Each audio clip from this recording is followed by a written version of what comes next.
Hi, this is LeAura Alderson with Boomers Reinvented, and today we have a special guest. It's my husband, Coleman Alderson. Welcome, Coleman. Thank you. And Coleman and I are both obviously boomers, and Coleman's on today for several reasons, not only because he's my husband and very supportive of what we're doing at Boomers Reinvented, but also because he is clearly reinventing himself during his second half of life. He's 61, born in 1953, so we're not shy about talking about ages on Boomers Reinvented. And since he's turned 60, he's really, his life is firing up in a lot of different directions, and we're going to be talking about that today. So one of the things that he is doing that we're going to spend more time talking about is that he spent the last 3 years writing a novel, never having written before, working on a novel that is now turning into what will be a trilogy or a quadrilogy. Is that the right way to say it? Yeah, quadrilogy works. Yeah, quadrilogy. So we're gonna now.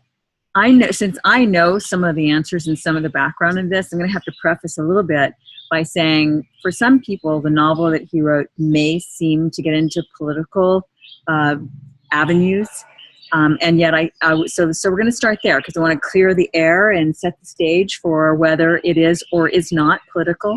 And then you can decide, if you're interested and want to continue hearing, because he describes it as edgy. And I have reflected on this, and like with many things during our 27-year marriage, I realize after I hear some things, I have to then reflect on, what does that mean? What exactly does he mean by edgy? So let's start there. So Coleman, you wrote this book, Mountain Whispers, Days Without Sun. Get it on the camera. And it is a novel, 440-something pages, I think. And again, this was going to be one novel, and now this is the first of 3 or 4. So how in the world did you decide 3 or more years ago to start writing a novel first, and then more specifically this novel? I believe it was actually 6 years ago when I was initially inspired, and that came about as a result of a conversation with an associate who was attending a meeting up in Charleston, West Virginia. And I noticed that we are having a lot of rules and regulations that are coming down upon our industry, which is the coal industry, fossil fuel industry in general. And I asked the gentleman who had presented on the topic of all these regulations that were headed our way and what we must do and how we have to fight and this and that.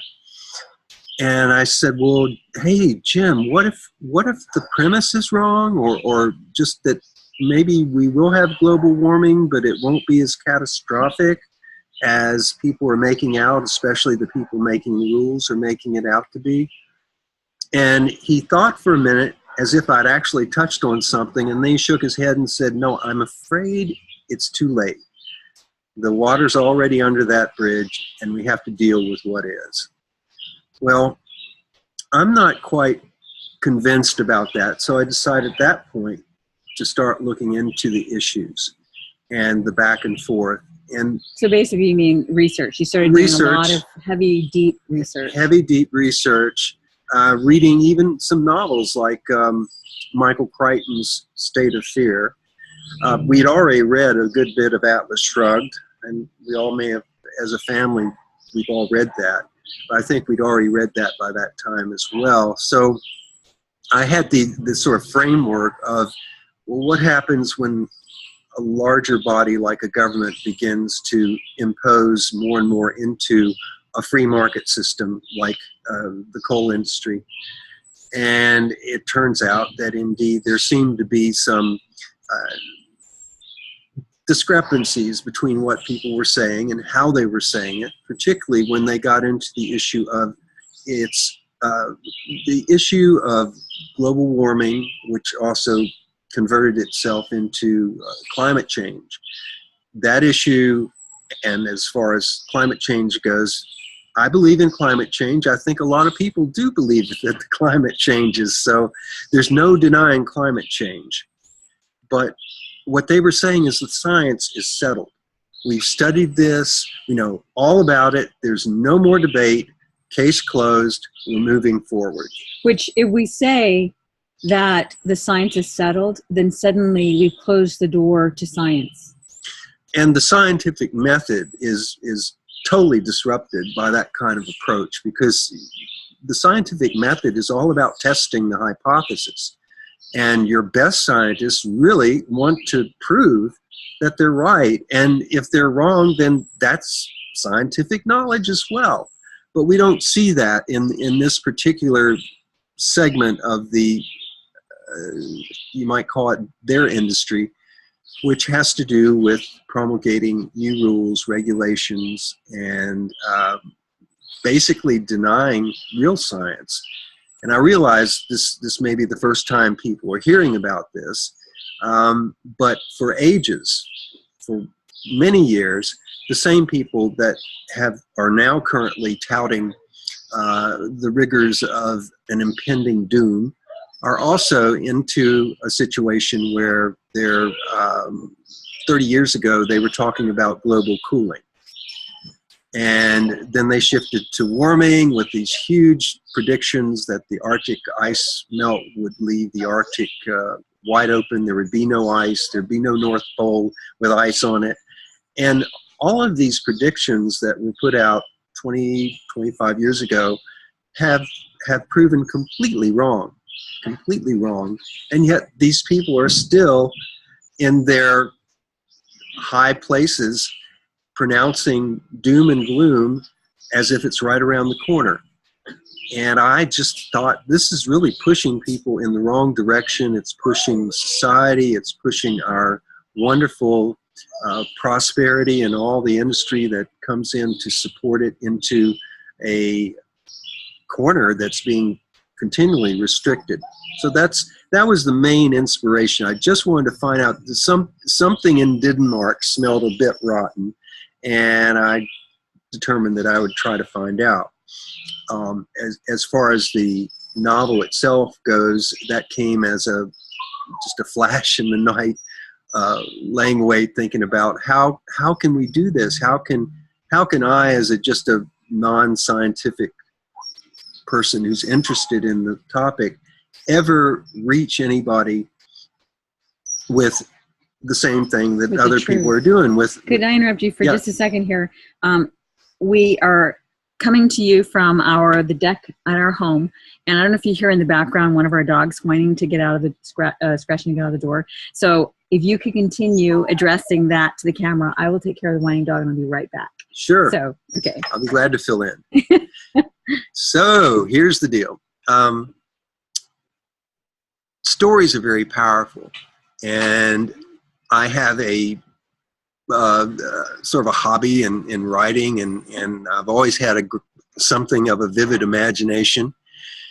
So I started to cobble together in my mind a story that relates this future not too far ahead. It's still within range of 2 generations from now, wherein we've basically allowed the green contingent to have everything that they want. It's been one of these things similar to an Atlas Shrugged situation where the captains of industry abandon ship and say, you can have it, do whatever you will, and they sit on the sidelines as things grind down and fall apart. And could I interject here, because again, we could lose some people immediately with them thinking that we're against or you're against the green movement. And so this is a premise in an inquiry process that began with you coming from having in your political career or individual political journey gone from flaming liberal to the other side conservative to then again somewhere moderate to then more libertarian, perhaps through the Atlas Shrugged kind of concept. But as you can see, our home, we're surrounded in the woods. We live in the womb of the woods. And this home is constructed by us removing one tree at a time rather than bulldozing and clear cutting not only the lot for our home, but the entire subdivision where we live. So we're tree huggers, essentially meditating vegetarians. So we're very much into nature and the environment. So that's not, your premise was not that none of that's important, right? Exactly. Well, I mean, we have to be good stewards of our home. and this is where we live. We have to take Planet care. Earth. Planet Earth. And this is where we hang for now. And I believe we have to be very careful about the pollution and everything that we leave behind. At the same time, the case has not been clearly made for all the benefits that are brought about by the fossil fuel industry. And rarely do we ever hear those specific benefits touted. And I think it's probably because we're so used to them. It's like, goldfish swimming around in this energy matrix, surrounded by all this fantastic energy that's right at our fingertips. And we're so inured to the this effluent of energy that's around us that we forget it's there. And until we have a blackout or somehow we find ourselves in a situation like we did several years ago in India, where you turn that switch on and there's no guarantee it's going to come on first, and there's definitely no guarantee it's going to stay on. Yeah. We've been through that experience. And approximately 1.3 billion people in the world still do not have electricity. And I am sure that a lot of them would care to have it, and a lot of them wouldn't mind having a washing machine or access to clean water that is pumped by an electric machine, a process that is fueled by fossil fuel. I don't think they'd be very fussy as to the origin of their energy. But that aside, yes, we are definitely, I am always trying to turn the lights off, always trying to conserve. We do take an approach to nature that we see it as a partner, but we don't see ourselves subservient. And I think that's a key point. We do not see ourselves subservient to the natural world. We're equal partners, and I think we can work together on that basis. And we're a part of it, and we are also nature. Oh, yeah. So not everyone, a lot of people have concerns about what's going on in the world. And so how did it begin that the story began to incubate with you around to kind of direct your concerns and your effort and determination to seek truth, essentially? How did that begin to gel in your mind in story form, that you then said, well, maybe I think I will actually just start writing it? Do you remember back? Yeah, I think it came to mind in thinking about, okay, I've already announced the premise was what would happen if all of the green regulations and all of the global aspirations that are put out there in terms of bringing people together into population centers and controlling the population, controlling the energy, all of that projected. And then I kind of greased the skids on that trajectory and said, well, okay, we'll just let them have it. And then in 25, 30 years, we're going to check in on and see how it's going.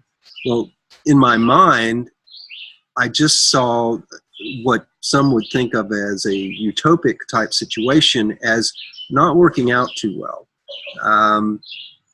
Simply because the technology is being rushed, the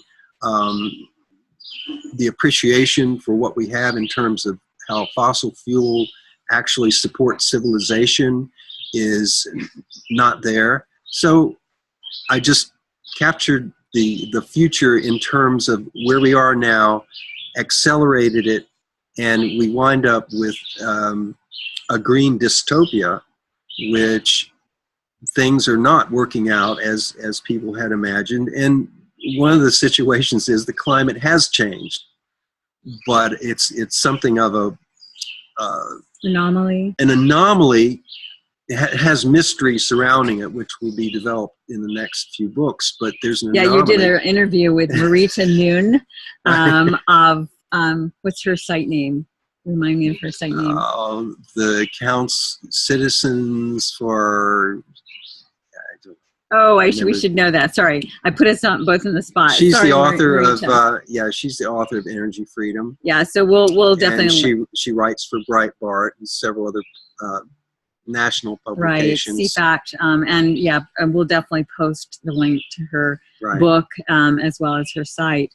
But Marita Noon, she read the book and loved it and interviewed Coleman, and we'll post again the links to those interviews. But she kept trying to whittle to dig for the why is the climate change and what has happened. But that's in the next book? The next book, and then even further explained in the book after that. But it makes sense that there's a lot of arrogance around this issue of first of all knowing that the science is settled, second of all knowing that we as humans have a disastrous impact on the entire planet, and there are various hints that would indicate perhaps we might think we can actually control the weather, and that's kind of where this situation leads, where there's constant cloud cover, is actually getting colder, and that kind of puts solar out of the picture, and the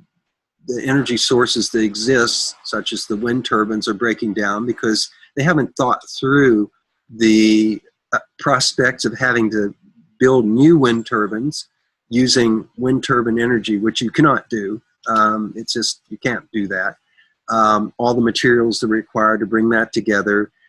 Carbon fiber is actually a product of some of our fossil fuels, such as coal, the carbon fiber that goes into the big spinning blades. There's several things that just don't make sense in terms of our current push to reduce the fossil fuels down to near nothing. So in this future, the people are actually suffering in the cities.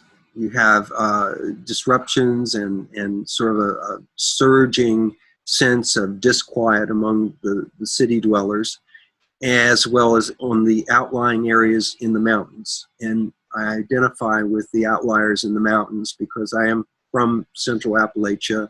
I know a lot of these people up there, and I know a lot of them would not kowtow or involve themselves with the federal government, much less a global government that has come into their area and is trying to lure them, entice them, and in some cases force them into moving out of their area and living in the cities. Okay, wait, let's come back to the mountain folks in just a minute, okay? Sure. I want to touch back on what you were talking about with the solar and the wind turbines as alternative energy resources.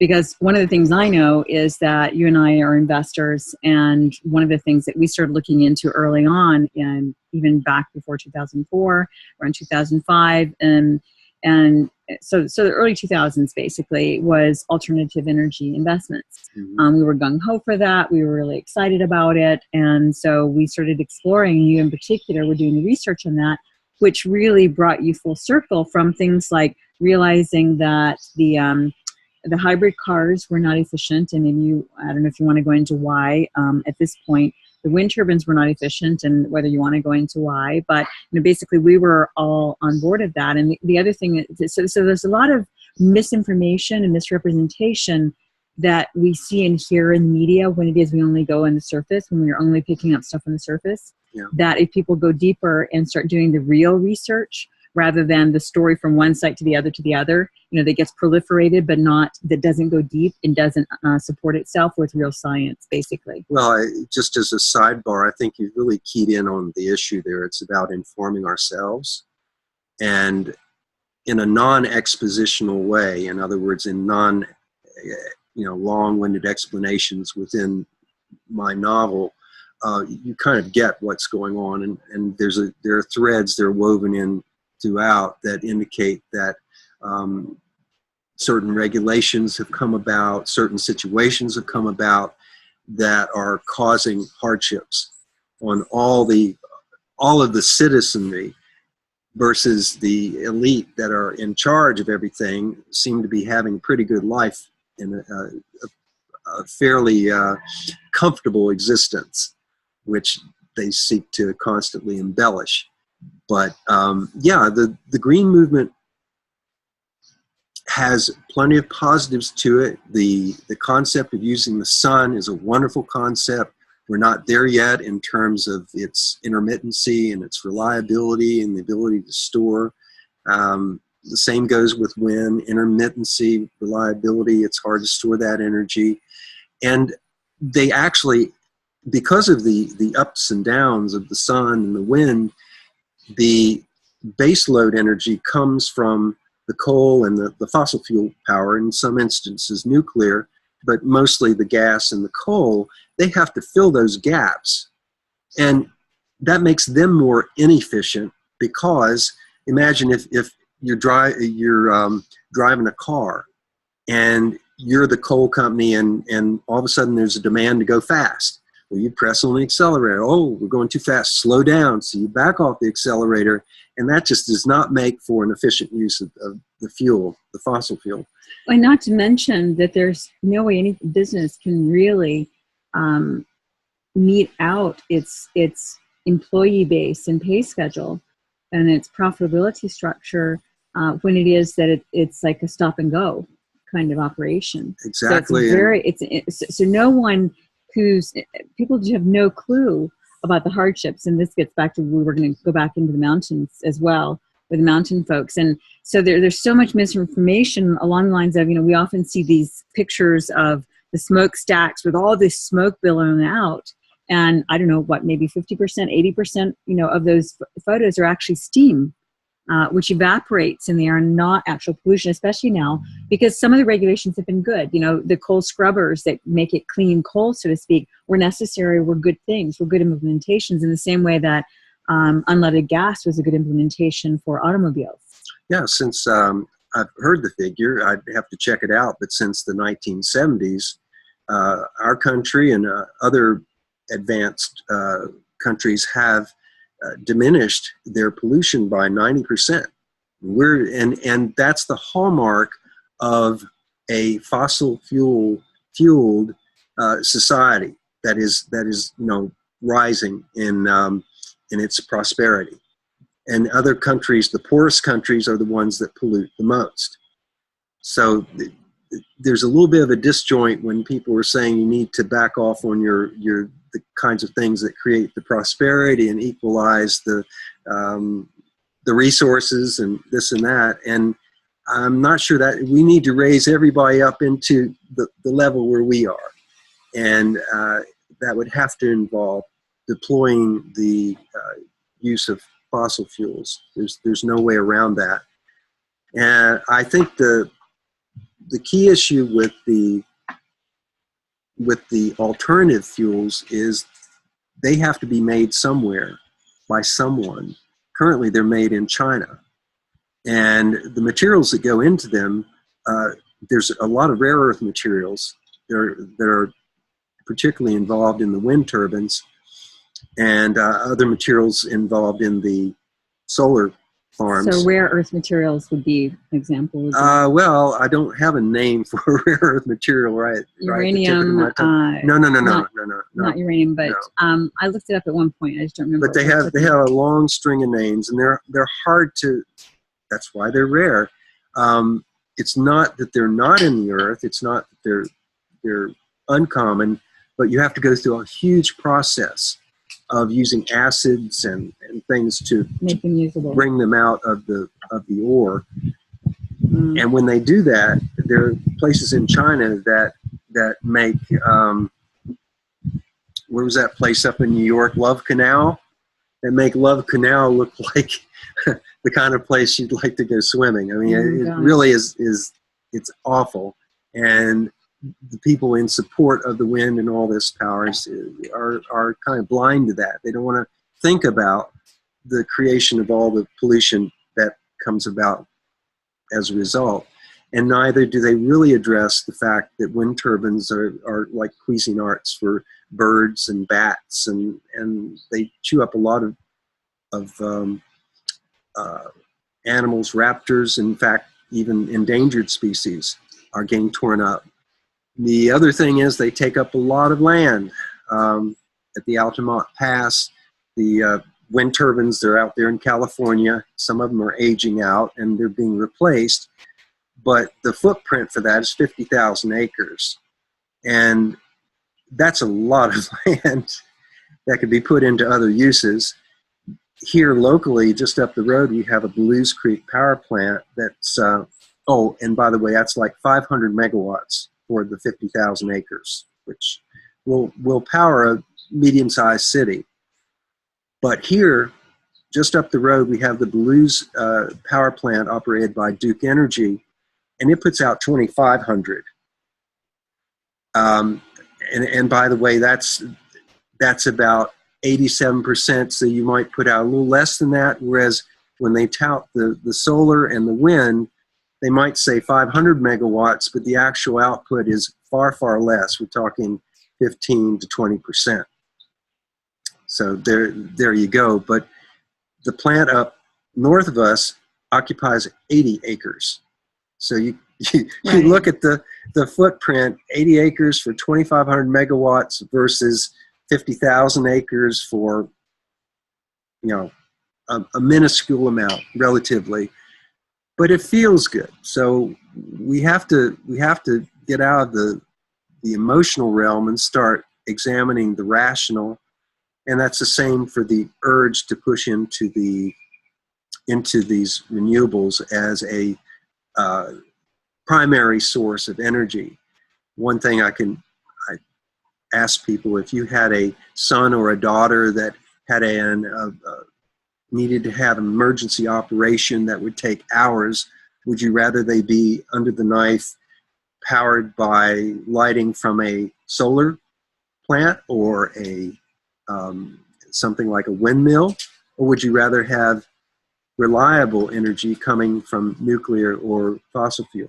Well, day in and day out living as well. Like you said, Yeah. We've spent some time in India, and there are areas of India where this may apply less than what we experienced, but it was normal to have daily blackouts, basically.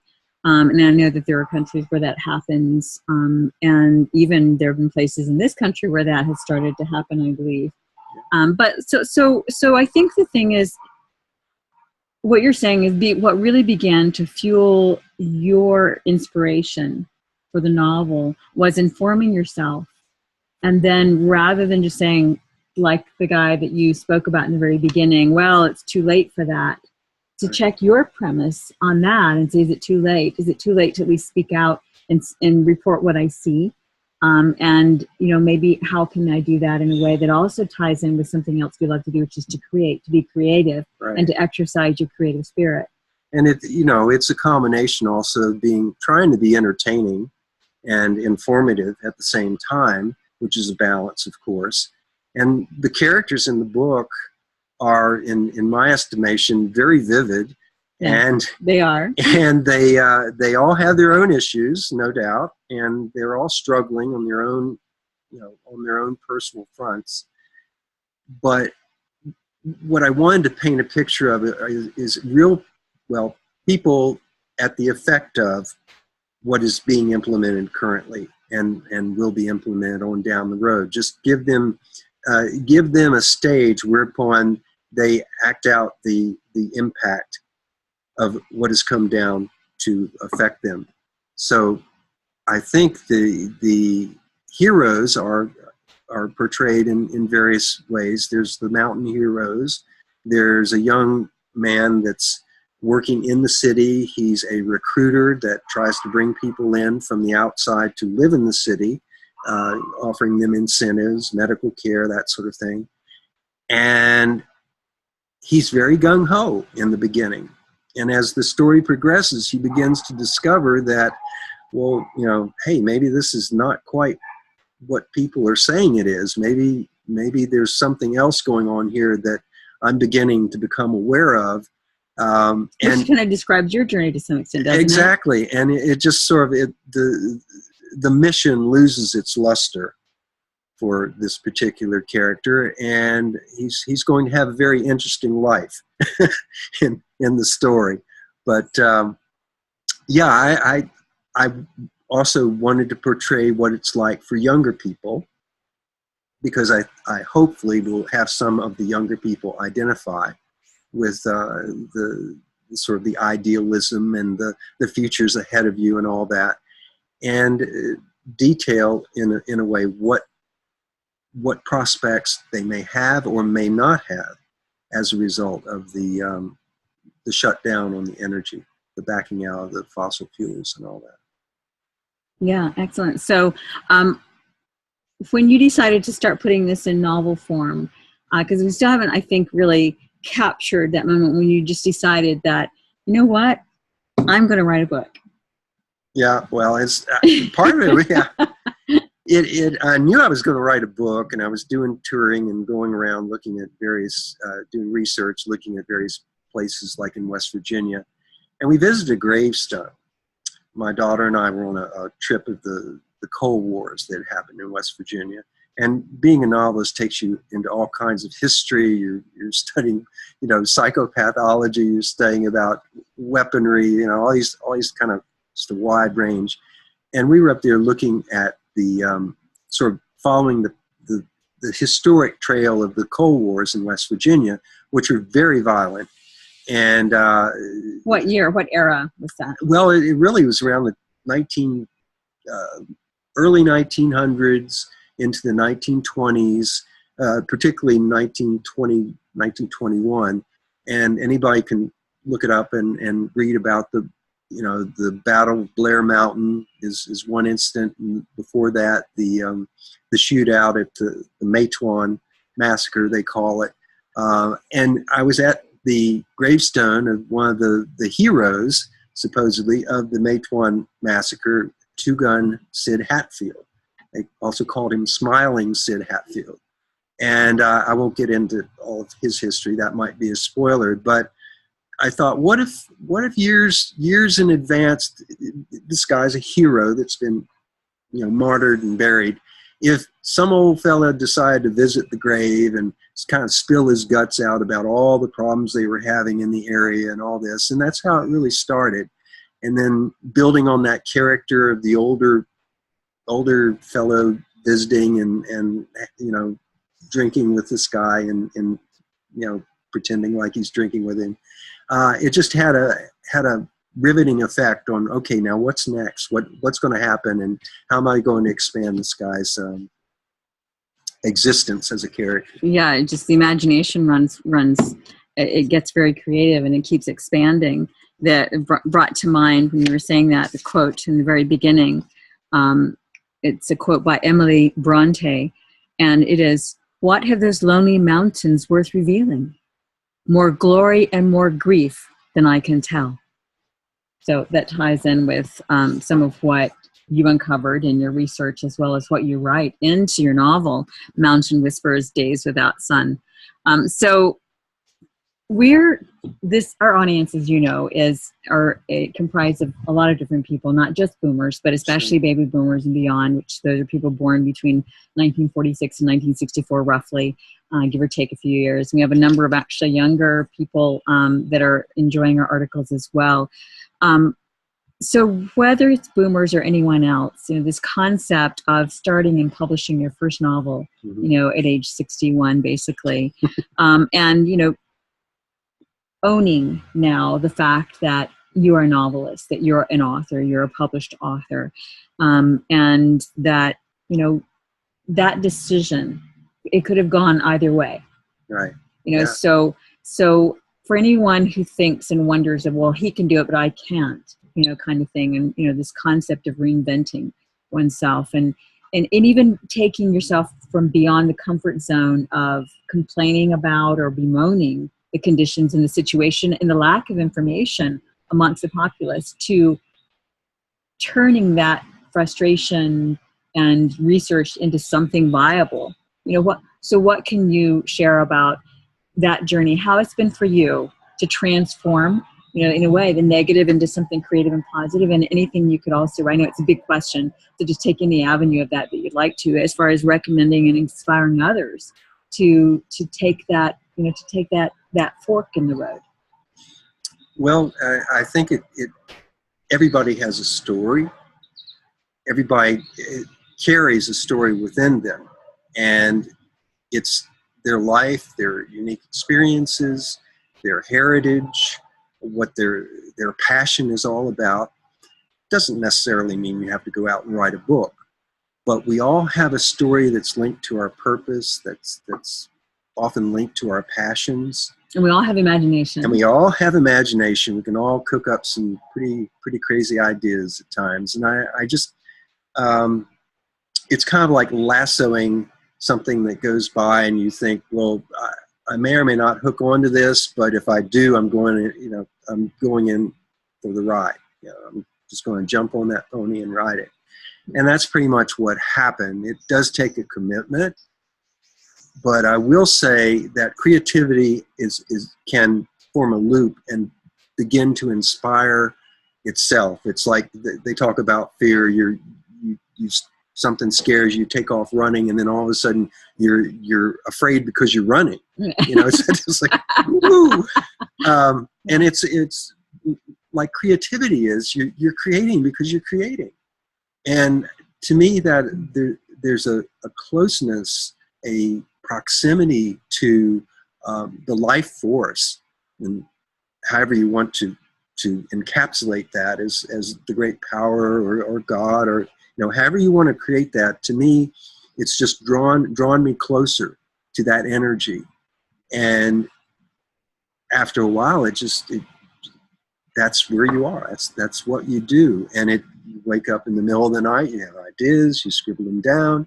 Next day you look at them, they don't make sense, but you go with it anyway. And it really is an amazing adventure. And I think having an instance such as my aunt calling me the other day, she just finished the book, and she's in her 70s.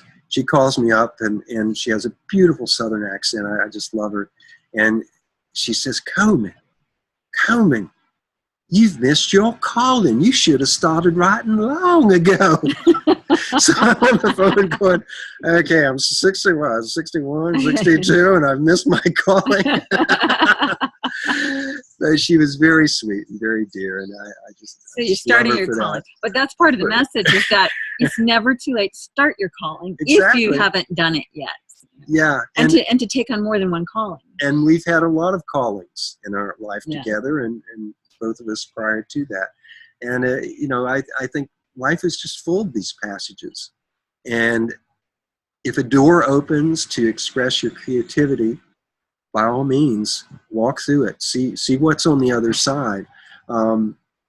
It totally, and here's another thing. I'll talk to writing a book. Just by the fact of writing something and getting it out there, you're almost automatically presumed to be an expert. And I'm not trying to hoodwink anybody. It's just that's kind of what happens. I've done a lot of research. I've put a lot of thought into the process. So I do have some expertise. I'm not the expert. I'm perhaps an expert. But it really opens doors, as we've seen. Right. So, and there's something about accomplishing a painting, a book, a piece of music that there's no other feeling in the world like when you are pretty well finished. Something like that isn't necessarily always completely finished. You're never complete with a work of art. But when you decide that, okay, that's it, I'm putting it down, there's nothing like that feeling of accomplishment.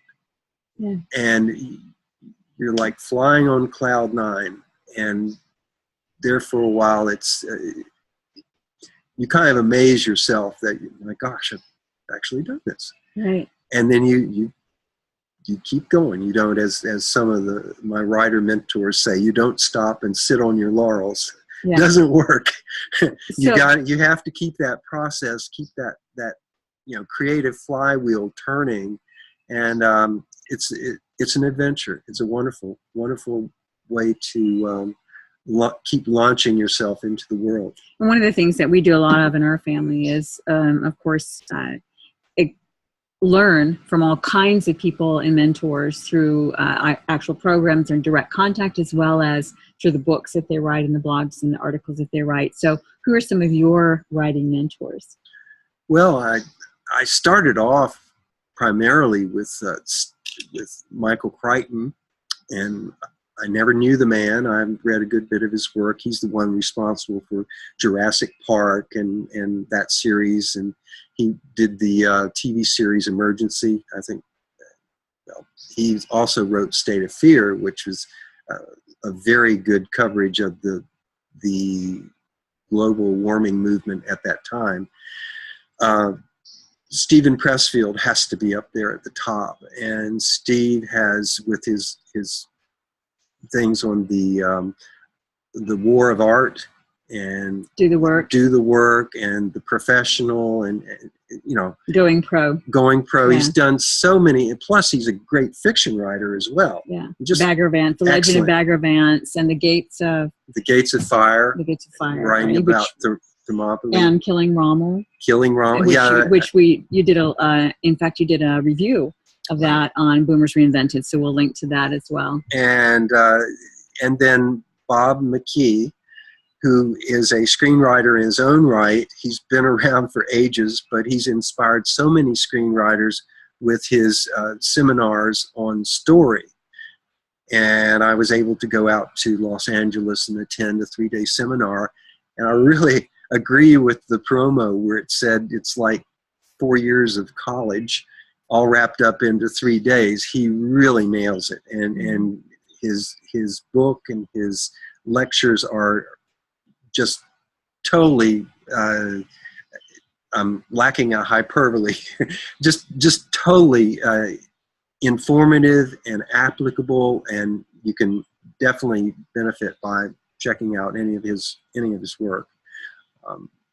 And on the other side of the equation is the supportive side. How do we support? A gentleman that we came across just over a year ago, Phil Town. He has, over his storied career as a Vietnam Special Forces Green Beret guy coming out, he was a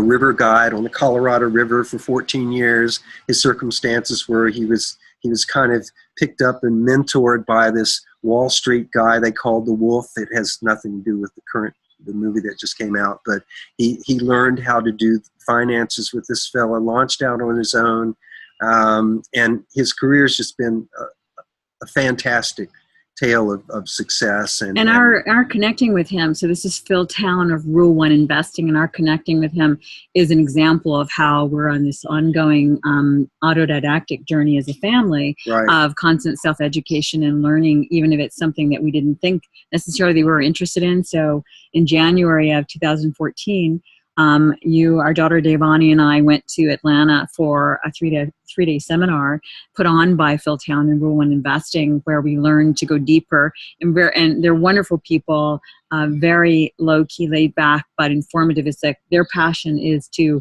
revolutionize everyone's knowledge and education, and empower people to do better with their own finances, to take charge of their own financial future by becoming more informed. I often describe Phil as a Prometheus who is stealing the fire from Wall Street. All the experts and the analysts and all that are up on Wall Street, stealing their fire and bringing it down to the people. And primarily, there's a lot of focus on the boomer generation, because we're the ones that have deployed a lot of our funds into the hands of money managers that may or may not actually have our best interest at heart. And Phil just shows a different approach to it. He's come out with several books. One is the Rule 1 Investing. The other is Payback Time. They're on Amazon. We could put those up for you on that. And he also does these seminars, which is it's incredible, the amount of learning that's put out as we seize the reins of our own financial well-being and begin to work that. And I'm a testimony to how it does work. His teachings have brought me to a point where I can spend more time writing and involved in other creative endeavors, more time with the family, and so it really does work. It has and now helping others. So now you're help and coach, and it's all, it's not a reimbursement kind of situation. You're just there as volunteer coaching, because it's such a wonderful program and you benefit so much from it. And it's just wonderful hanging out with those kind of people. So how that ties, this is Coleman's second reinvention during his 60s, his second half of life. He began it around 59, actually no, 60, with the Rule 1 investing. And now it's like, okay, wow, I can take our portfolio and exponentialize it in a way that no one else could do for us, or at least that, as you know, we've found a lot of people who couldn't do that, in fact, did the reverse, Yeah. So we've had our losses. We've been through the whole range and gamut of opportunities and things that we've tried to do it better. And we have found it, with Rule 1 investing in Phil Town. Of course, we also, Alan Ellman, who is the blue collar investor, who I've also done an article and interview with for Boomers Reinvented. He has a great program as well. We're just more familiar with Phil Town's Rule 1 investing. But like Coleman said, so that, has been one of the avenues for allowing you to spend more time doing what you especially love to do, but you also really enjoyed the investing thing. It's sort of like, it's not something you ever thought you would do or want to do. Exactly. But diving in. And to be able to sit down after a few months of training and flip on the TV and actually understand what some of the pundits on the financial channels are talking about and really get what they're saying. It's kind of amazing. Not that I would follow all their recommendations at all, but at least you understand the language and the process and how the market works or doesn't work, and the opportunities that even in a down market, even in a sort of a testy market like we're in now, the opportunities that are right there and available. Yeah, teaching us how to work with whatever circumstance there is in the economic environment, and not to be the victim of it, but to be the victor, and how to make that work, essentially. So the Rule 1 investing, the concept it was created, I won't go on a lot about that, but Rule 1 basically is based on Warren Buffett's rule. His Rule 1 is don't lose money. So it's basically very safe. And they teach you how to do it well, how to be profitable, and how to do it safely. So all those things. Rule number 2. Oh, what? Don't forget rule number 1. Right. Yeah, don't forget rule number 1. So so we'll put that up there because there may be some people in the audience who are interested. Especially boomers. It's like what we love to hear. So if we would love to hear more from you in the audience about what kind of things you might be interested in that you've never tried. It might be something that you were passionate about when you were younger and never got to it because you got covered up and busy with life, the busyness of life and providing for families, caring for families. It may be something that you assumed you couldn't do. It may be something that somebody told you, oh, don't, give up on that dream kind of thing. Or maybe something you never thought you would do. Like, 3 years ago, well, maybe 4 years ago now, Coleman never thought he would write a novel, let alone have one published. Never thought that you would be doing our own investment portfolio, and it's by far exceeding anything that a portfolio manager could do for us. You never thought that you would do that. So it's like, it's not that you have to have it. We have to have all the answers and know what, we can know the general destination. It's like, I want to accomplish this in my life. I want to grow. I want to learn. And we begin on that journey based on what's evident in front of us in the moment. And we keep following that and then walk through each open door of opportunity that makes sense to discover what there is to discover and implement that which works for us. Does that make sense to you? Absolutely. So so Mountain Whispers Days Without Sun, it's, as you well know, I don't read fiction. The last fiction book I read was Atlas Shrugged, which I read at the behest with a perpetual pleading of my daughter in particular, Devani, who at the time I think was maybe 15, and loved the book so much that she wanted me to read it. And I know it came up often with Coleman as well, because he might be watching the news and watching the pundits, and talking, and he would often be huffing and sighing and saying, we're being shrugged, essentially. So it's like, it's like you turn that frustration into action and solutions, and also education, because some of what you discovered. So here's the thing, what you were talking about previously with science is that, the nature of science, in fact, the sort of the mantra of science is to disprove its assumptions. Mm-hmm. The nature of most people when it comes to our biases is we seek everything we can find to prove them. Right. And you and I have had conversations along of this sort, and that is when we were polarized in one side or the other of a political party, then we would follow all the people who represented that. And those were the arguments we would have and the things that we would espouse. What we weren't doing for balance was seeking out what's the alternative, what's the other side of that story. And so really, I think one of the things that, that's great about aging is shifting somewhat and being able to shift more readily from the rush to assume, to react, or go with the crowd, to be the sheep, to standing more on the summit of perspective and ask, is that really true? And why is that really true? And what's behind that? And what's behind that? So to really question everything, but not just to question it casually, something they were really interested in, to then go deeper and to ask, is that what's behind that? As you did with that man, Jim, 6 years ago, who said, well, it's too late now. And your question tested that premise in the way science should be testing even the global warming premise. Billions of dollars going into carbon credits that are totally unnecessary because carbon is essential for life, right? Carbon is a miracle molecule. It's there's not very much of it in our air, very little, in fact. You could almost claim it to be a trace element in the air, but it is so vital to our environment, to the survival of everything on the planet, that it's fairly, as such a small part, it's a fairly miraculous molecule.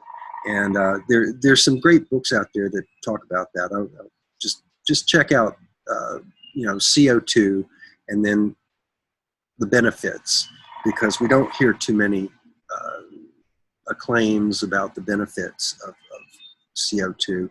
It is definitely not a pollutant. We couldn't live without it.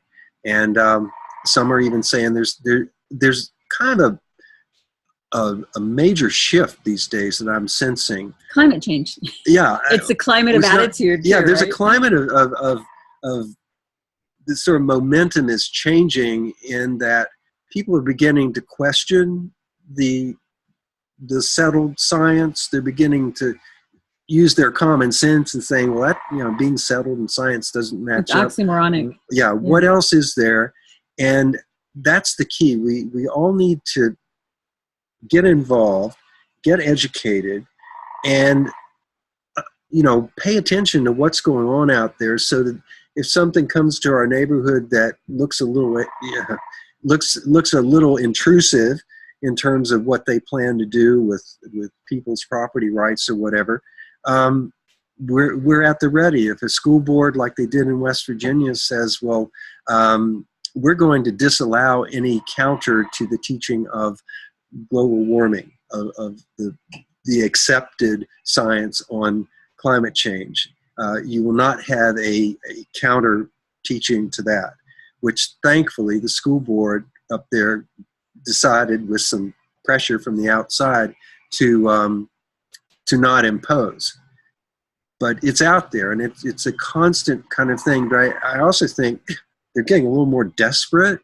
There's a little bit more of a shrill quality to these claims, and whenever you see the ad hominem attacks coming out instead of the rational dialogue, then that's a pretty good indication that, so we're in the name calling realm right now, rather than the fact finding or fact exploration. So I think there is a turnaround occurring right now, and it's going to begin to build. And I would encourage people to begin to expand, even if they're in the so-called green camp, to begin to expand into other areas and gain a clear understanding that there are a lot of people out there that don't see it as such a catastrophic situation. Right. And yet we're spending billions and billions of dollars and blood and treasure, in effect, on this war against the fossil fuel industry. Right. And it's really, we need to be deploying our attention and our funds in other directions. Yeah, definitely. Yeah. So I think that people can look into that. That reminds me that back to the hybrid cars, and I think most people forget that hybrid cars plug into outlets that are fueled by power, which is usually coal.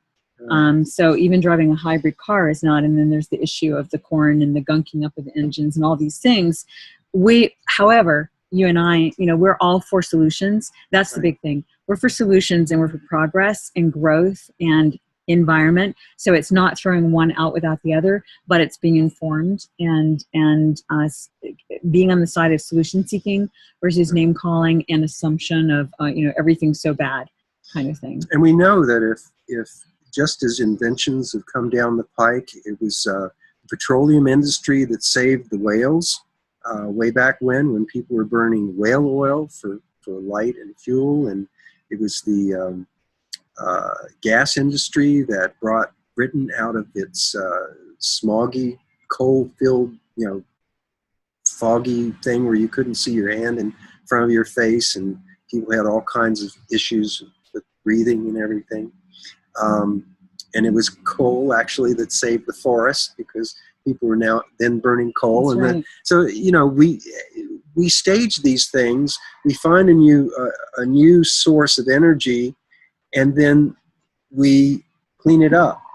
So we're not ready to leap into these renewables at this stage, but certainly not 100%. Right. And I am very positively positioned and optimistic that we are going to have something come through. It may be of a thorium in the nuclear plants. It may be something that we have no idea what is it's going to be, but surely there's some codgers in their garage or some young kids just coming out of college. They're tinkering with these things that we know there's going to be a breakthrough. And I would look forward to that more than being kind of pushed forward into an area that doesn't quite pay off in hardly any respect. Yeah, it reminds me of gardening. So when we're gardening, we want to keep planting the new plants and seeds and not abandon them because there are weeds. We don't abandon them in favor of the weeds or vice versa. So it's really about a process of doing both. It's nurturing the things that are working, using the things that are working, and then meanwhile finding alternate solutions. Like we're fans of Peter Diamandis, of the X Prize and the author of the book Bold.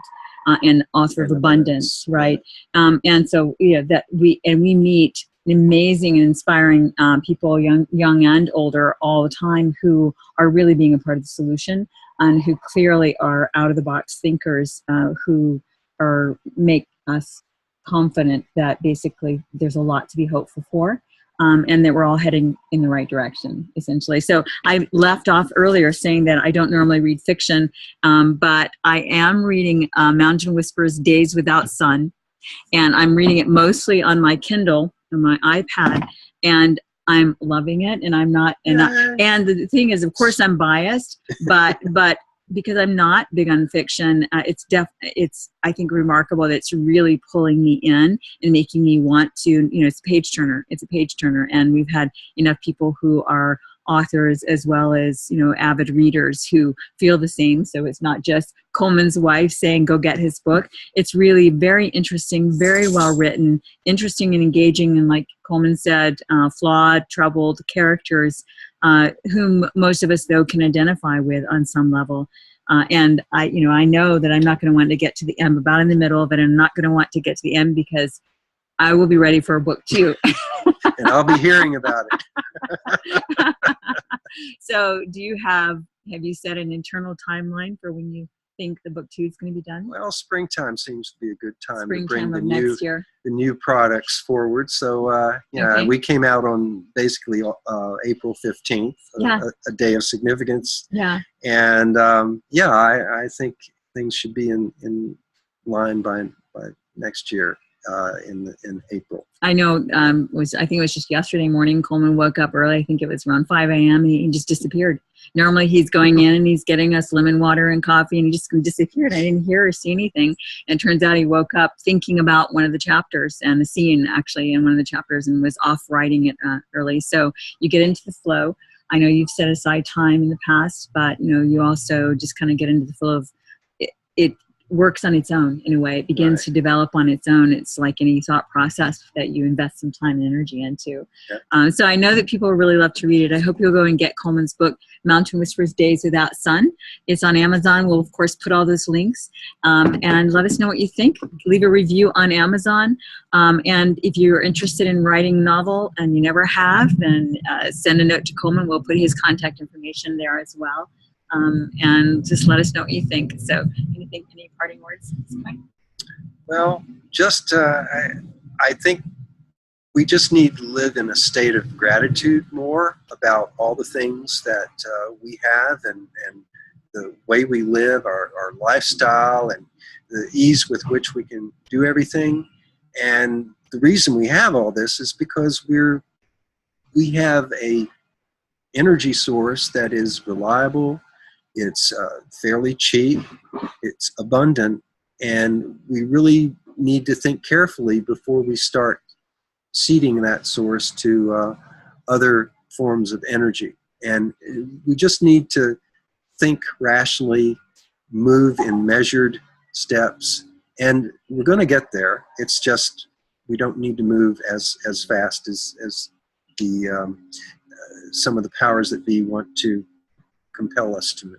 Right, and that brings to mind the concept of for every problem that we see or think of or fear that we have, to flip that and say, you know, what can I be grateful for and what's a solution?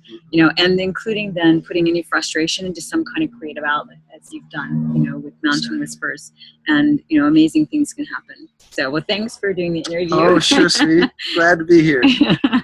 And look forward to sharing it with the audience. So.